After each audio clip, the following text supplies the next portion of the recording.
एक डॉक्टर होते. नुकतीच मी मेडिकल कॉलेजमध्ये मेडिकल स्टुडंटला शिकवायला जाऊ लागले होते. जेव्हा मी त्या मेडिकल कॉलेजमध्ये गेले तेव्हा मला तिथे एक मुलगी दिसली. ती उभी माझ्या मुलीसारखी दिसत होती. त्या मुलीला पाहून मला धक्काच बसला. कारण हे कसं शक्य होतं? मला एकच मुलगी होती, तिचंही लग्न झालं होतं आणि ती आता 5 महिन्याची गर्भवती होती. मग ती माझ्या मुलासारखीच सेम दिसणारी मुलगी कशी काय असू शकते? त्या सकाळी मला माहीत नव्हतं की आज माझं आयुष्य बदलणार आहे. मी डॉक्टर सुनंदा, 25 वर्ष मी स्त्रीरोग तज्ज्ञ म्हणून प्रॅक्टिस केली. शेकडो बाळांना या जगात आणलं. हजारो स्त्रियांच्या वेदना समजून घेतल्या. पण त्या दिवशी त्या एका क्षणाने मला असं काही दाखवलं की माझ्या स्वतःच्या आयुष्याबद्दलच मला प्रश्न पडले. त्या दिवशी मी पहिल्यांदा मेडिकल कॉलेजमध्ये जाणार होते. व्हिजिटिंग प्रोफेसर म्हणून ती माझ्यासाठी नवीन जबाबदारी होती. सकाळी निघताना माझी मुलगी आरती दरवाजापर्यंत मला सोडवायला आली. आरती 5 महिन्याची गर्भवती होती. तिच्या चेहऱ्यावर नेहमी हसू असायचं. तिचे मोठे काळे डोळे, त्यावरचे बारीक भुवई, ओठांचा तो खास कोपऱ्यात जाणारा हस्त्याचा कमान, हे सगळं फक्त माझ्या आरतीचंच होतं. जगात दुसरा असा चेहरा असणं शक्यच नव्हतं. किमान तेव्हा तरी मला असंच वाटत होतं. मी घरातून निघत्यावेळी आरती म्हणाली, आई आज तुझा टीचर म्हणून मला पहिला दिवस आहे, जपून जा. मी हसतच तिला होकार भरला व गाडीत बसली. काहीच वेळात मी कॉलेजमध्ये पोहोचले.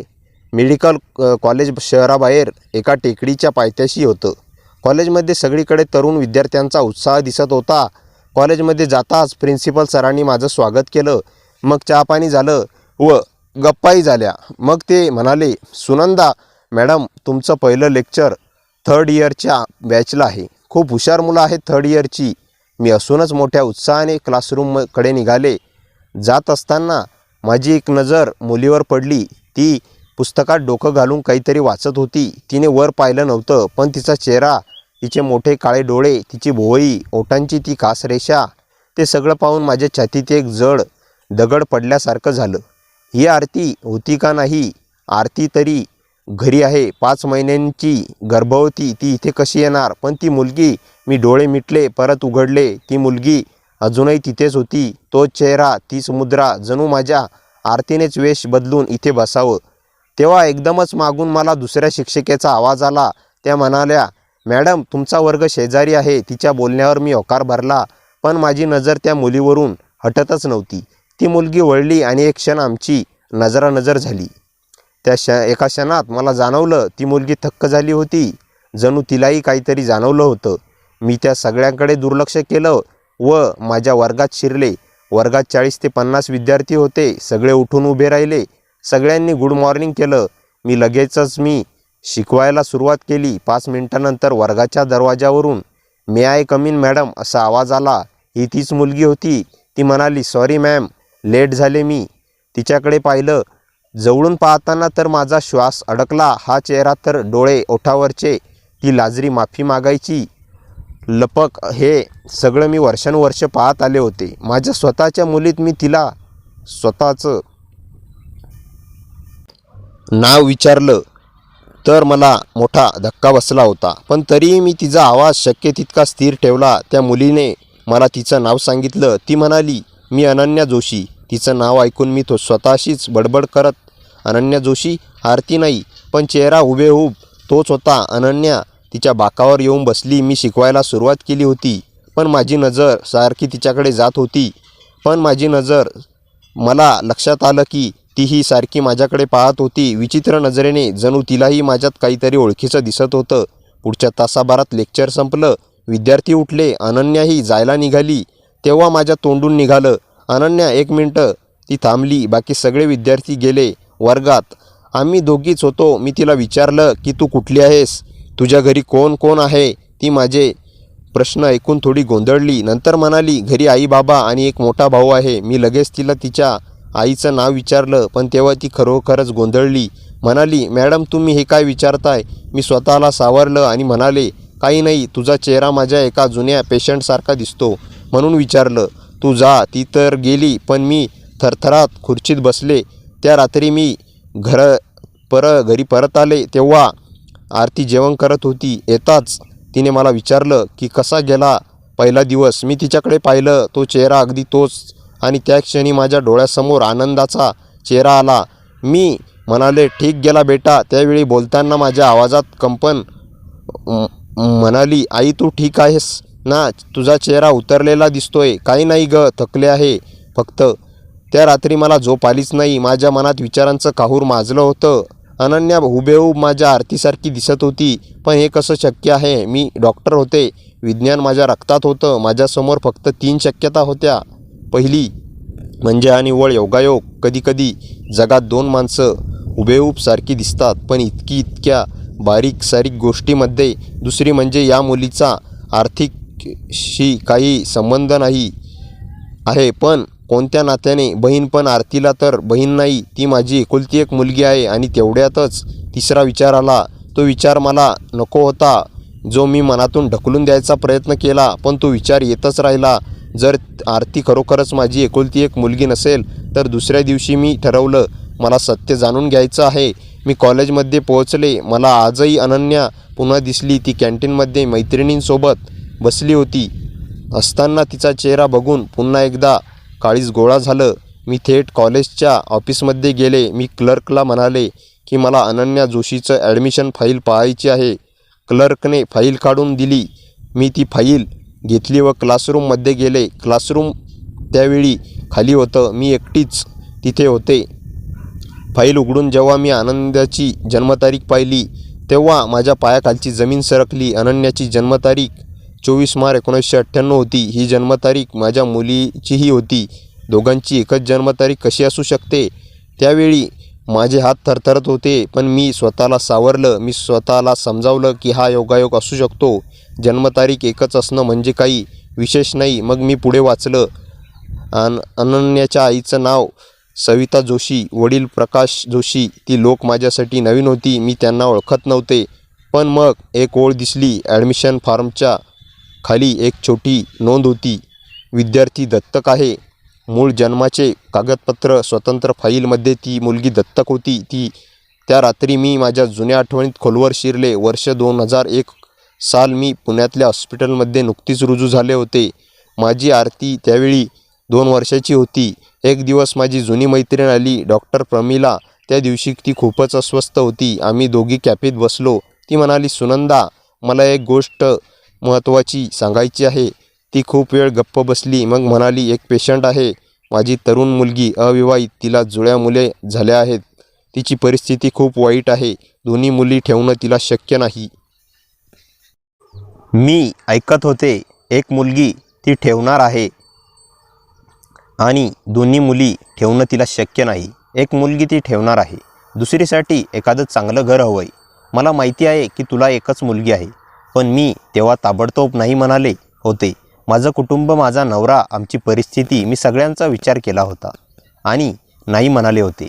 मग प्रमिला निघून गेली आणि मीही तो विषय विसरून गेले होते. पण आता ती आठवण परत आली होती आणि त्यासोबत एक प्रश्न परत आला होता की जर त्या जुळ्या मुलींपैकी एक आरती होती तर दुसरी आनंदी होती का? दुसऱ्या दिवशी मी प्रमिलाला शोधायला सुरुवात केली. तिचा जुना नंबर बंद होता. तिच्या क्लिनिकलाही मी फोन केला. ते म्हणाले, डॉक्टर प्रमिलाला 10 वर्षापूर्वीच तिथून जॉब सोडून गेल्या. त्या कुठे गेल्या कोणाला माहीत नव्हतं. मी तिच्या जुन्या मैत्रिणीशी संपर्क करायचा प्रयत्न केला. एकाने सांगितलं, प्रमिला, अरे ती तर खूप आजारी होती. कॅन्सरने ती गेल्या वर्षी गेली. ती ऐकून मी फार दुःखी झाले. माझ्या मनावर एक दगड पडला. प्रमिला गेली. तिने जे सांगितलं होतं ते सत्य होतं की नव्हतं हे आता ती सांगू शकणार नव्हती. पण मग एक विचार आला, प्रमिलाने त्या मुलीला एखाद्या दुसऱ्या कुटुंबाला दिलं असेल. माझ्या मनात एक ठिणगी पडली. आरती घरी होती. मी स्वयंपाकघरात गेले. ती चहा करत होती. मी तिच्याकडे पाहत राहिले. किती सुंदर होती ती माझी लाडकी. तिच्या हसण्यात, बोलण्यात आणि चालण्यात माझ्या आयुष्याचा प्रत्येक रंग होता. कारण आरती माझ्या पोटची होती. माझ्या वेदनेने, माझ्या श्वासातून जन्मलेली हे मला माहीत होतं. हे एक सत्य होतं जे कोणतंही रहस्य बदलू शकणार नव्हतं. मग प्रश्न होता की आनंदाचा आणि आरतीचा संबंध काय? माझ्या मनात तो जुना विचार परत आला. जर त्या मुली जुळ्या होत्या आणि एक माझ्याकडे आली तर मग दुसरी माझी आरती माझ्यापासूनच जन्मली होती, ती दत्तक नव्हती, तर मग या दोन मुलींच्या सारख्या दिसण्याचं कारण काय? त्या रात्री मी माळ्यावर चढले, तिथे जुन्या आठवणींच्या पेट्या होत्या. मला माहीत नव्हतं मी नक्की काय शोधते, पण काहीतरी शोधायचं होतं. मी एक जुनी पेटी उघडली. त्यात माझ्या हॉस्पिटलच्या जुन्या नोंदी होत्या, रुग्णांच्या जुने रिपोर्ट, जुन्या पावत्या आणि एक डायरी, माझ्या आईची डायरी. माझ्या आईने डायरी का लिहून ठेवली होती, तीही माझ्या नोंदीसोबत. तेव्हा मी ती डायरी उघडली. पानावर माझ्या आईचं जुनं अक्षर होतं, मराठीत लिहिलेलं. मी डायरी वाचायला सुरुवात केली. पहिल्या काही पानांवर घरगुती गोष्टी होत्या, पण मग एक पान आलं, त्यात काही वेगळं वाटलं. आज सुनंदाने जन्म दिला, एक नाही 2 मुली. पण मी पुढचं वाचलं आणि माझ्या हातातून डायरी निसटली. माझ्या आईनं जे लिहिलं होतं ते वाचताना माझं संपूर्ण आयुष्य माझ्या डोळ्यासमोर वाहून गेलं. मी जेव्हा तिला जन्म दिला तेव्हा मी बेशुद्ध अवस्थेत होते. खूप कठीण प्रसंग होता तो. मला आजही ते आठवतं. त्या दिवशी मला खूप वेदना झाल्या होत्या. मी शुद्धीवर आले तेव्हा माझ्या आईनं सांगितलं, एक सुंदर मुलगी झाली आरती. एकच मुलगी आहे असं मला माहीत होतं, पण आईच्या डायरीत वेगळंच होतं. त्या रात्री 2 मुली जन्मल्या होत्या, जुळ्या. पण त्यावेळी माझ्या आर्थिक परिस्थिती बेताची होती. माझ्या नवऱ्याची नोकरी नुकतीच गेली होती. मला नुकतंच हॉस्पिटलमध्ये रुजू व्हायचं होतं आणि आधीच घरात एक छोटा मुलगा होता. माझं भाऊ, त्याचं संगोपन माझ्या आईवर होतं. त्या रात्री माझ्या आईनं एक निर्णय घेतला, एक निर्णय जो तिने मला कधीच सांगितला नाही. तिने दुसऱ्या मुलीला, छोट्या कमकुवत दिसणाऱ्या मुलीला, तिने प्रमिला वर्तकच्या ओळखीने एका चांगल्या कुटुंबाला दिलं. जोशी कुटुंबाला. त्या मुलीचं नाव ठेवलं अनन्या. माझी आई म्हणाली होती की एक दिवस मी सुनंदाला सांगेन, पण आधी परिस्थिती सुधारू देत. परिस्थिती सुधारली, पण ती वेळ कधी आलीच नाही. आईला वाटलं राहिलं, नंतर सांगू आणि मग आई गेली. हे रहस्य छातीशी कवटाळून डायरीत शेवटी लिहिलं होतं, सुनंदा माफ कर, मला मी चुकले, पण त्या रात्री मला दुसरा मार्ग दिसला नाही. त्या मुलीला चांगलं घर मिळालं आहे, ते सुखात आहे. एक दिवस तुमच्या दोघींची भेट होईल, मला खात्री आहे. त्या दिवशी त्या दोघींना सांग, त्या एकाच आईच्या पोटच्या आहेत, एकमेकींच्या अर्ध्या जीव आहेत. मी किती वेळ बसले होते माळ्यावर ते मला माहीत नाही. डोळ्यातून अश्रू वाहत होते. माझ्याकडे शब्द नव्हते, विचार नव्हते, पण फक्त एक जड उबदार दुख्या भावनेचा समुद्र होता. मी त्या रात्री माळ्यावर बसले होते. समोर आईची डायरी उघडी होती. अक्षर धुसर होईपर्यंत माझे डोळे भरत होते. त्या पानावर माझं संपूर्ण आयुष्य उघड पडलं होतं. माझी आरती, माझी अनन्या, दोघीही माझ्या पोटच्या, माझ्या रक्ताच्या, माझ्याच आतल्या 2 अर्ध्या, ज्या वर्षानुवर्ष वेगळ्या जगत वाढल्या. इतकं मोठं रहस्य माझी आई मला न सांगता घेऊन गेली होती. तिच्यावरही राग आला, पण तिच्या त्या ओळी वाचताना तिची हुंदके दाटलेली अक्षरं माझ्याच वेदनेला स्पर्श करत होती. त्या क्षणी मला जाणवलं की कदाचित त्यावेळी तिला हा एकमेव मार्ग योग्य वाटला असेल. एक क्षण मी डोळे मिटले. माझ्या हातात अजूनही तेच पान थरथरत होतं. 2 मुली जन्मल्या, एक मजबूत, एक कमजोर मुलगी असल्याची नोंद आईने लिहिली होती. 2 दिवस हॉस्पिटलमध्ये गोंधळ, तणाव, पैशांची चिंता, माझी गंभीर प्रस्तुती. त्यावेळी तिने प्रमिलावर विश्वास ठेवून दुसरी मुलगी एक निरोगी कुटुंबाला दिली आणि त्या 2 मुली दोघीही डॉक्टरच्या कॉलेजमध्ये आहेत. एक माझ्या घरी, दुसरी माझ्या वर्गात. पुढच्या दिवशी सकाळी, पण त्या रात्रीनंतर मी जणू पुन्हा कधीच सुनंदा राहिलेच नव्हते. आयुष्याचा पाया हलला होता. त्या दिवशी मी कॉलेजमध्ये जायचं ठरवलं. मनात एकच आग धगधगत होती, मला सत्याला समोर जायचं आहे. कॉलेजमध्ये पोहोचल्यावर मी क्लास सुरू होईपर्यंत तिला, अनन्याला पाहायचं ठरवलं. आज ती वर्गात आधीच उपस्थित होती. शांत, लक्ष देऊन नोट्स लिहिणारी. तिच्या डोळ्यातला तेजस आरतीसारखा होता. तोच आत्मविश्वास, तीच नजर. मला घशात कडू गोळा तयार झाला. माझ्या तोंडातून शब्द निघत नव्हते. लेक्चर संपलं तेव्हा मी तिला हळूच बोलावलं, अनन्या, तुझ्याशी थोडं बोलायचं आहे. मी लगेच उभी राहिली. मी तिला कॉरिडॉरमधल्या त्या रिकाम्या बेंचवर बसायला सांगितलं. तुझं दत्तक घेतल्याचं तुला माहीत आहे का? माझा प्रश्न थेट होता, कारण माझ्याकडे वेळ नव्हता. ती थोडा वेळ स्तब्ध झाली. तिच्या चेहऱ्यावर थोडा गोंधळ, मग एक खोल शांतता. हो मॅडम, मला माहीत आहे. माझ्या आईबाबांनी मला लहानपणी सांगितलं होतं, पण माझे मूल पालक कोण आहेत हे मला कधीच कळलं नाही. माझं हृदयच थांबल्यासारखं झालं. पहिल्यांदाच मला वाटलं की माझे ओठ शब्द बनवायलाही घाबरत होते. अनन्या, तुझं जन्म हॉस्पिटल, तुझी जन्मतारीख, तुझे कागद सगळं मला सांगितलंय की तू. मी बोलणं थांबवलं कारण माझा आवाज तुटत होता. मी अनन्याच्या आवाजात थरथरत होती. मी दीर्घ श्वास घेतला. तू माझी मुलगी आहेस. जग जणू एकदम शांत झालं. तिने माझ्याकडे पाहिलं. डोळे मोठे झाले. श्वास अडकला. तिच्या डोळ्यात एकाच वेळी धक्का, आश्चर्य, भीती आणि एक अव्यक्त ऊब. काय मॅडम, म्हणजे माझी आई तुम्ही? तिच्या ओठावरचे ते अडखळलेले शब्द माझ्या अंतःकरणात घुसले. मी पहिल्यांदा हात पुढे केला. तिचा हात माझ्या हातात घेतला. हो अनन्या, तू माझीच आई आहेस, माझ्या पोटचीच. तुझी एक बहीण आहे आरती. तुम्ही दोघी जुळ्या आहात. तिने हात मागे घेतला नाही. ती थरथरत होती. तिच्या डोळ्यात पाणी दाटलं होतं. माझी बहीण आहे. शब्दांना आवाज नव्हता, पण तिथे असलेली भावना खोल होती. मी मान हलवली. हो, आणि आज ती आत्ताच माझ्या घरी आहे. 5 महिन्यांची गर्भवती. अनन्याच्या डोळ्यात एक चमक उमटली. एक भावना जी सांगत होती की तिच्या आयुष्यातलं मोठं रिकामस्थान कुठेतरी आज भरत होतं. पण पुढच्या क्षणी तिचा चेहरा चिंतेने धुसर झाला. पण तुम्ही मला का सोडलं? हा प्रश्न मी अपेक्षित केला होता. पण उत्तर देताना माझं मन 1000 तुकड्यांनी फुटत होतं. मी नाही अनन्या, मी नाही. हा निर्णय माझ्या आईने घेतला. मी त्यावेळी बेशुद्ध होते. मला माहीतच नव्हतं 2 मुली झाल्यात. आज मला ते कळलं. मग मी तिला सगळी गोष्ट शांतपणे सांगितली. तिच्या चेहऱ्यावरचे भाव प्रत्येक क्षणी बदलत होते. राग, वेदना, धक्का, स्वीकार आणि एका जागी जाऊन थांबले. समज. शेवट ती हळू आवाजात म्हणाली. मी तुमच्यावर रागावले नाही, पण मला एकदा माझ्या बहिणीला बघायचं आहे. माझ्या छातीतला दाब ओसरला. हो अनन्या, आजच. त्या संध्याकाळी मी तिला घरी घेऊन आले. आरतीने दरवाजा उघडला आणि तिच्यासमोर अगदी तिच्यासारखीच दुसरी मुलगी उभी होती. दोघींचे डोळे एकमेकांना भिडले. दोघींचा श्वास अडकला. दोघींच्या चेहऱ्यावर एकच भाव, एक उलगडलेलं आयुष्य. आरतीने कुजबुजले. आई, ही? मी म्हणाले, हो आरती, ही तुझी जुळी बहीण अनन्या. पुढच्या क्षणी दोघी रडत रडत एकमेकींना बिलगल्या. त्या मिठीत मला माझ्या आयुष्यातील सर्वात मोठी शांतता मिळाली. आणि त्या क्षणी मला जाणवलं, जगातलं प्रत्येक रहस्य शेवटी त्याच ठिकाणी जातं जिथे उत्तरं असतात. आणि ती उत्तरं कधीकधी आपलं संपूर्ण आयुष्य बदलून टाकतात.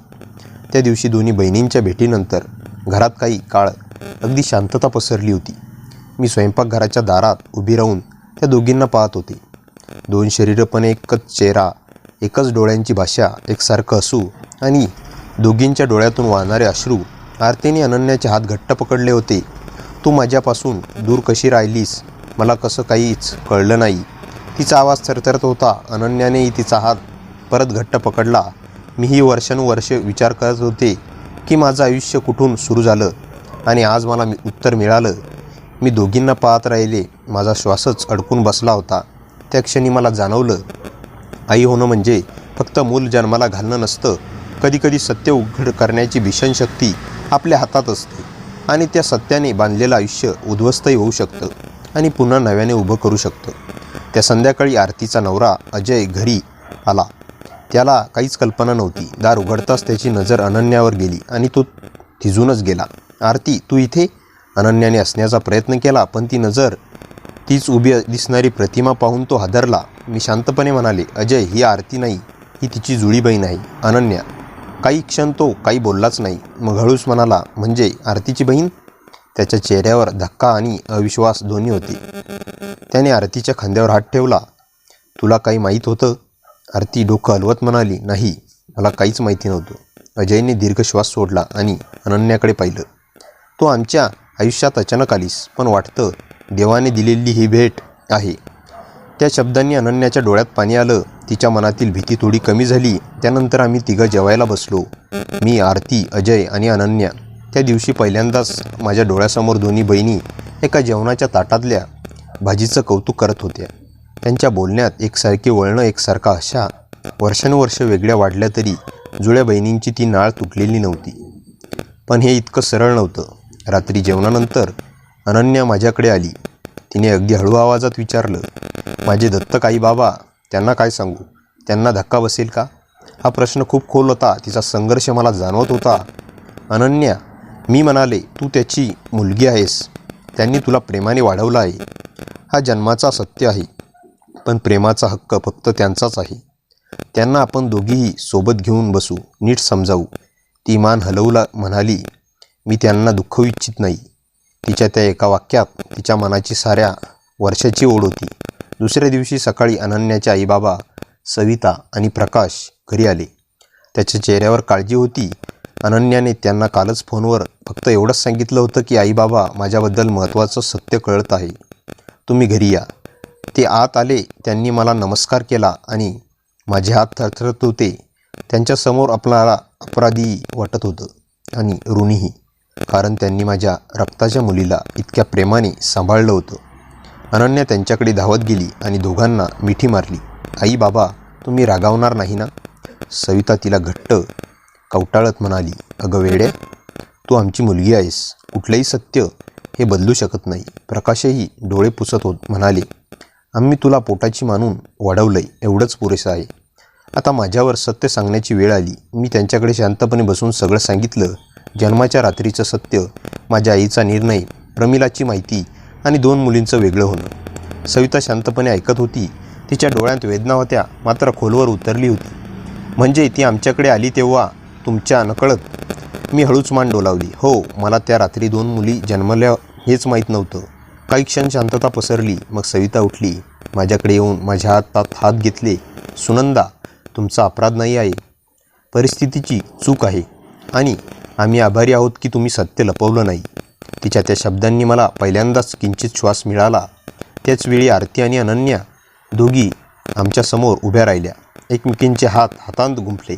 त्यांच्या चेहऱ्यावर अश्रू होते, पण त्या दोघी आता एकमेकींना सांभाळत होत्या. सविताने अनन्याच्या गालावर हात ठेवला. आम्ही तुला वाढवलं, पण तू जिथून आलीस ते सत्य तुझं आहे आणि मला आज आनंद आहे की तू तुझ्यामुळे घराला भेटलीस. अनन्या रडत म्हणाली, आई, माझं घर तुमचंच आहे. हे वाक्य ऐकून सविताच्या डोळ्यातून धारा वाहू लागल्या. त्या दिवशी दोन्ही कुटुंब पहिल्यांदाच एका टेबलावर बसली. 2 वेगवेगळ्या वाट्या, 2 वेगवेगळे भूतकाळ, पण येणारा भविष्यकाळ एकच होणार होता. अजयने हलक्या आवाजात म्हटलं, हे नीतीचंच कृत्य आहे. हे होणंच होतं. आरतीने अनन्याचा हात घट्ट धरला. आता तू कुठेही जाणार नाही. आता तू इथेच आहेस माझ्यासोबत. त्या क्षणी मला जाणवलं, सत्य कधीकधी उशिरा उलगडतं, पण उलगडलं की आयुष्याची दोरी बदलते. नाती बदलतात आणि माणसाच्या हृदयातलं रिकामं स्थान भरून जातं. माझ्या दोन्ही मुली आज माझ्यासमोर उभ्या होत्या. एक जी जन्मापासून माझ्यासोबत होती आणि एक जी नियतीने वर्षानंतर परत माझ्याकडे आणली होती. आणि त्या दोघींना पाहून मी स्वतःला सांगितलं, आता माझं आयुष्य नव्याने सुरू होणार होतं. आरतीने त्या रात्री मला विचारलं, आई, तू मला हे सगळं आधी का नाही सांगितलं? तिच्या आवाजात राग नव्हता, पण एक वेदना होती. मी तिच्या जवळ बसले. बेटा, मला स्वतःलाच माहीत नव्हतं त्या रात्री काय घडलं. हे मला माझ्या आईच्या डायरीतूनच कळलं. ती माझ्या खांद्यावर डोकं ठेवून शांत झाली, पण त्या शांततेतही तिच्या डोळ्यामागे विचारांचं वादळ दिसत होतं. दुसऱ्या बाजूला अनन्या नवीन घरात नवीन लोकांमध्ये असूनही एक प्रकारच्या प्रशांततेत होती. तिच्या चेहऱ्यावर एक वेगळाच आनंद होता. कधीकधी ती अचानक माझ्याकडे पाहत असायची आणि त्या हसण्यात मला माझ्या 2 वर्षाच्या आरतीचा चेहरा दिसायचा. कधी ती आरतीकडे पाहून आश्चर्याने म्हणायची, हे बघ, तू नक्की माझी जुळी आहेस. अगदी माझ्यासारखेच तुझे बोलण्याचे हातवारे. त्या दोघींचे हसणे ऐकताना असे वाटायचे की जणू नियतीने 2 हरवलेल्या आवाजांना पुन्हा एकत्र केले आहे. पण आनंद जिथे असतो तिथे सावल्या देखील असतात. अनन्या घरात आल्यापासून अजयच्या चेहऱ्यावर एक विचित्रपणा, अस्वस्थपणा मी पाहत होते. तो वाईट मनाचा नव्हता, पण त्याच्या डोळ्यातील घबराट लपवत नव्हती. रात्री आम्ही दोघे स्वयंपाकघरात असताना मी विचारलं, काही त्रास आहे का? तो थोडा थांबला आणि म्हणाला, सुनंदा, दोन्ही बहिणी एकसारखा दिसतात, इतक्या की कधीकधी मेंदू गोंधळतो. विशेषतः आरती गर्भवती आहे, तिची काळजी जास्त वाटते. त्यांचे शब्द ऐकून मला जाणवलं की हा फक्त चेहऱ्यांचा प्रश्न नाही, हा परिस्थितीचा भार आहे. दुसऱ्या दिवशी सकाळी एक छोटासा पण पहिला वाद झाला. आरती आणि अनन्या गॅलरीत बसल्या होत्या. अनन्या सहज म्हणाली, आज मी कॉलेजला चालले. मॅडम, म्हणजे आई आजचं लेक्चर घेणार का? आरतीने हलकंसं हसून उत्तर दिलं, हो, आई रोज जाते. पण अनन्या तिच्याकडे पाहत म्हणाली, आई म्हणजे ती आता माझीही आई आहे ना? हे वाक्य ऐकून आरतीच्या चेहऱ्यावर सावली गेली. ती काही बोलली नाही, पण तिच्या डोळ्यात काहीतरी हललं. मी दुरून हे सगळं पाहत होते. जुळ्या बहिणींचं नातं जन्माचं असलं तरी वर्षांनी निर्माण झालेली पोकळी सहज भरत नाही हे मला कळलं होतं. तिसऱ्या दिवशी कॉलेजमध्ये एक विचित्र प्रसंग घडला. मी लेक्चर घेत होते. अनन्या पहिल्याच रांगेत बसली होती आणि तिच्या नजरेत एक वेगळीच चमक होती. जणू ती मला आई म्हणून पहिल्यांदाच ओळखत होती. लेक्चरनंतर एक मुलगी अचानक म्हणाली, मॅडम, अनन्या मॅडमसारखीच दिसते. हो. वर्गात हशा पसरला. मी शांत राहिले. अनन्या मात्र लालेलाल झाली. तिला कधीच माहीत नव्हतं की लोकांच्या डोळ्यात असा प्रश्न उठू शकतो. बाहेर पडताना तिने माझा हात पकडला. मॅडम, हे सगळं माझ्यासाठी नवीन आहे. लोक हसायला लागलेत तर. मी तिच्या खांद्यावर हात ठेवला. तू कुणाचं प्रतिबिंब नाहीस अनन्या, तू स्वतःची आहेस. ती हसली. पण मला कळलं होतं हा प्रवास सोपा नाही. त्या रात्री एक काळोखलेलं वादळ आलं. आरतीला अचानक पोटात तीव्र वेदना सुरू झाल्या. 5 महिन्याची गर्भवती. वेदना अचानक वाढत होत्या. ती ओरडली, आई आई, मला वाचव. अजय घाबरून गळे आणायला पळाला. अनन्या धडपडीत आरतीला पाण्याचा ग्लास देत होती. तिचे हात थरथरत होते. मी डॉक्टर होते, पण त्या क्षणी मी आई जास्त होते. भयभीत हातरलेली हतबल आम्ही तिला हॉस्पिटलमध्ये घेऊन गेलो. तपासणी सुरू होती. मी बाहेर उभी होती. अजय भिंतीला टेकून कपाळ दाबत होता. अनन्या माझ्या बाजूला उभी होती. तिचा हात माझा हात घट्ट पकडून डॉक्टर बाहेर आले. माझं हृदय रेंगाळलं. सुनंदा मॅडम, तिच्या शरीराला ताण जास्त झाला आहे, पण सुदैवाने बाळ सुरक्षित आहे. मात्र पुढचे काही महिने खूप काळजी लागेल. मी सुटकेचा दीर्घ श्वास घेतला. अनन्याने डोळे पुसले. आई, मी आहे तिच्यासोबत. आरती शुद्धीवर आली तेव्हा अनन्या तिच्या जवळ बसलेली होती. आरतीने तिचा हात पकडला आणि हळू आवाजात म्हणाली, तू नाही असतीस तर. अनन्याने डोळे भरून आले. त्या क्षणी दोघींच्या मनातल्या छोट्या छोट्या चुकलेल्या भावना वितळून गेल्या. आरती म्हणाली, तू माझी बहीण आहेस, फक्त चेहऱ्याने नाही पण आयुष्यानेही. अनन्या तिच्या खांद्यावर डोकं ठेवून रडत म्हणाली, आणि मी आता कधीच दूर जाणार नाही. त्या क्षणी मला समजलं, ही कथा जन्माच्या रक्ताची नाही तर नियतीच्या धाग्यांची आहे. 2 बहिणी ज्यांनी आयुष्य वेगळं जगलं, पण ज्या क्षणी एकीला संकट आलं तिथे दुसरी पण पूर्ण मनाने उभी राहिली.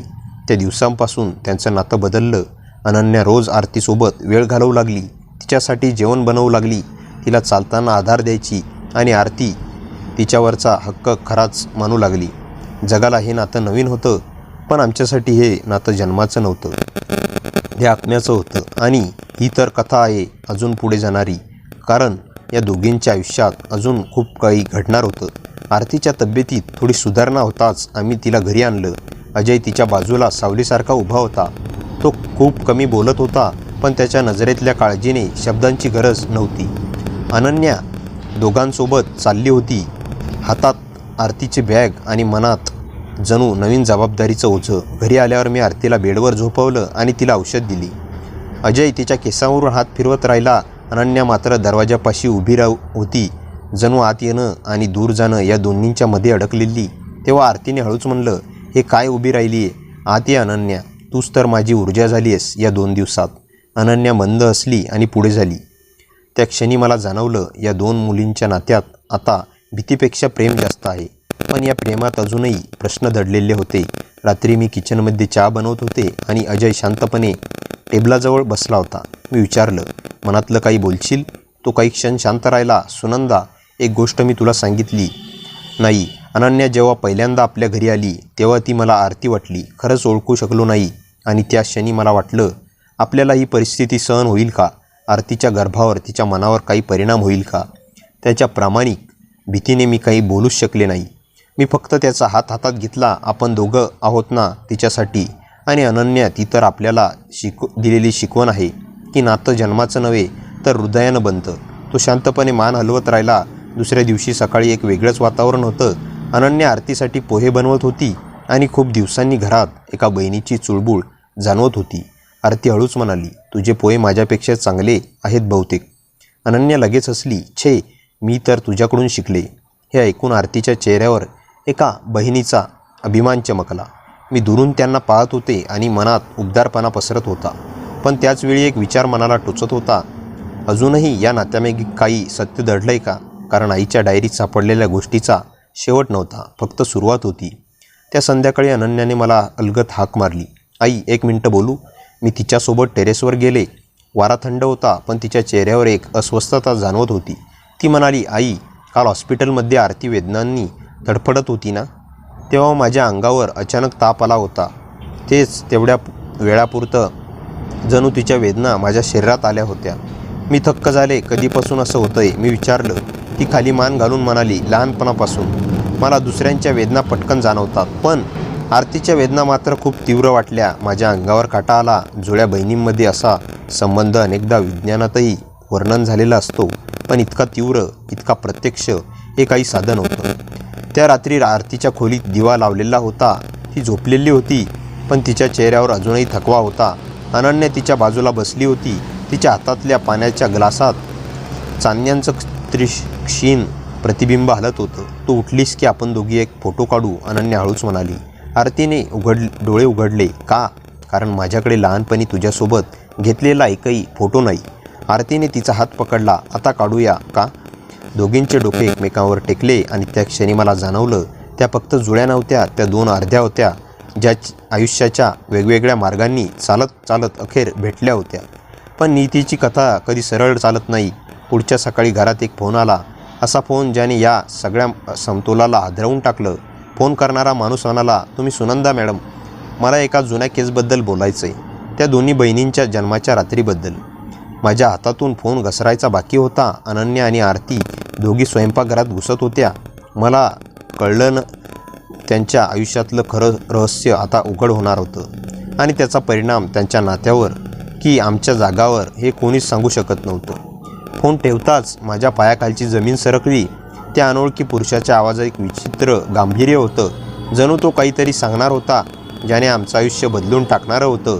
मी क्षणभर शांत बसले, पण मनात धडधड वाढतच होती. अनन्या आणि आरती स्वयंपाकघरात हसत होत्या. त्यांच्या आवाजात एक निरागसता होती, आणि मी मात्र त्या आनंदापासून अचानक खूप दूर गेल्यासारखी वाटत होती. मी त्या स्वतःला विसावरलं आणि त्या व्यक्तीने दिलेल्या पत्त्यावर जायचा निर्णय घेतला. अजयला काही सांगायचं धैर्य माझ्यात नव्हतं. त्याच्या मनात आधीच खूप भीती होती, त्यात अजून गोंधळ टाकणं योग्य नव्हतं. मी अनन्या आणि आरतीला सांगितलं की मला कॉलेजमध्ये काही तातडीचं काम आलं आहे, आणि मी बाहेर पडले. या पत्त्यावर पोचले तेव्हा एक जुनी शांत क्लिनिकसारखी इमारत दिसली. दार उघडून मी आत गेले तेव्हा एक वयस्कर माणसाने मान वळवली. त्याच्या डोळ्यात अनुभव आणि अपराधाची सावली दिसत होती. तो म्हणाला, सुनंदा मॅडम, मी डॉक्टर रणवीर. 30 वर्षापूर्वीच्या त्या रात्री मी ड्युटीवर होतो. माझ्या अंगात एक रक्त गोठल्यासारखं झालं. कशाबद्दल बोलायचं होतं तुम्हाला? मी विचारलं. तो दीर्घ श्वास घेत म्हणाला, त्या रात्री तुमच्या मुलीचं जन्माचं प्रकरण ते सरळ नव्हतं. माझं हृदय दुखायला लागलं. काय म्हणायचं आहे तुम्हाला? डॉक्टर रणवीर उठून खिडकीतून बाहेर पाहत म्हणाले, जुनी मुलं जन्माला आली होती. हो, पण त्यातील एक बाळ गंभीर अवस्थेत होतं. त्याच वेळेस हॉस्पिटलमध्ये आणखी एक प्रसूती सुरू होती. एक गरीब महिला नातेवाईक असलेली. त्या महिलेचं बाळ निरोगी होतं, पण त्या आईची अस्वस्थता ढासळत चालली होती. मी तडक विचारलं, माझ्या मुलीचा त्यांच्याशी काय संबंध? डॉक्टरांनी थरथरत्या आवाजात सांगितलं, तुमच्या सासरच्या एका व्यक्तीने त्या बाळाची अदलाबदल केली. तुमच्या कुटुंबाला वाटावं की दोन्ही मुली निरोगी आहेत म्हणून, आणि गरीब महिलेचं बाळ तिला जगायला संधी मिळावी म्हणून. तिचं निधन जन्मानंतर काही मिनिटातच झालं. मी जागच्या जागी थिजले. म्हणजे अनन्या माझी नसून? डॉक्टर शांतपणे म्हणाले, ती तुमचीच होऊ शकली असती, पण तिला वेगळ्या घरात वाढवलं गेलं, आणि ज्याला तुम्ही तुमची मुलगी म्हणून वाढवलं ती मात्र त्या गरीब महिलेची मुलगी आहे. माझ्या डोळ्यासमोर आधार दाटला. ही देवाणघेवाण कोणी केली? डॉक्टरांनी नजरेला जमीन दाखवली. तुमच्या सासऱ्यांनी. ते म्हणाले, तुमच्या पतीला दुःख सहन होणार नाही. तेव्हाच ही चूक, हे पाप घडलं. मी तिथून बाहेर पडले, पण माझं शरीर थरथरत होते. रस्त्यावरच्या आवाजातही मला काही ऐकू येत नव्हतं. घरात पोचल्यावर अनन्या दाराशी उभी होती. ती म्हणाली, आई, तू एवढी घाबरलेली का दिसतेस? मी तिच्याकडे पाहिलं, आणि पहिल्यांदाच तिचा चेहरा मला 2 व्यक्तींसारखा दिसायला लागला. जन्माने एखाद्या दुसऱ्याची, पण आयुष्याने पूर्णता माझी. आरती हॉलमध्ये बसली होती. माझी नजर तिच्याकडे गेली तेव्हा ती हसली, पण तिच्या डोळ्यात एक ओळखीचा चमक होता. जणू ती माझ्यातला बदल ओळखत होती. अजय संध्याकाळी आला तेव्हा मी सर्व सांगितलं. तो आदरला, भिंतीला टेकून बसला. सुनंदा म्हणजे आरती? त्याचा आवाज थरथरला. आरती माझी मुलगी नाही. मी डोळे पुसले. नाही अजय, पण ती आपलीच आहे. आपण जिच्यासाठी जगलो, तिच्यावर प्रेम केलं, तीच. अजयच्या डोळ्यात अचानक पाण्याची एक मोठी लाट दाटली. आणि अनन्या? मी हळूच म्हणाले, ती आपली पहिली मुलगी आहे. जी दुसऱ्याच्या घरी वाढली. हे सांगितल्यावर खोलीतली हवा जड झाली. रात्री जेवणाच्या टेबलावर दोन्ही मुली एकत्र बसलेल्या होत्या. माझ्या मनाला असं वाटत होतं की त्यांच्या भोवती एक न सांगितलेलं सत्य घोंगावत आहे. जणू हवा अचानक वजनदार झाली आहे. अनन्या शांत होती. आरती मात्र माझ्याकडे पाहत होती. जणू तिने माझ्या मनातलं वादळ आधीच वाचलं होतं. आई, ती हलकंसं म्हणाली, आज काहीतरी बदललं आहे नाही का? मी काही बोलणार इतक्यात फोन वाजला. स्क्रीनवर एक अनोळखी नंबर. कॉल उचलताच एका स्त्रीचा आवाज आला, थकल्यासारखा पण ओळखीचा. मी अनन्याची काकू बोलते. काही सांगायचं आहे अनन्याबद्दल, तिच्या जन्माबद्दल. मला श्वास घ्यायला त्रास होऊ लागला. आता तरी संपूर्ण सत्य मला सांगायलाच हवं. ती म्हणाली, नाहीतर उशीर होईल. या कथेचा पुढचा भाग बघण्यासाठी चॅनलला मित्रांनो कथा कशी वाटली कमेंटमध्ये नक्की सांगा. कथेला जास्तीत जास्त लाईक करा आणि जास्तीत जास्त हाईप करा आणि आपल्या मित्रमैत्रिणींमध्ये शेअर करा. आणि हो, चॅनलवर नवीन असाल तर चॅनलला सबस्क्राईब करायला विसरू नका. भेटूया पुन्हा अशाच इंटरेस्टिंग आणि धमाकेदार कथेसह. तोपर्यंत हसत राहा, खुश राहा. धन्यवाद.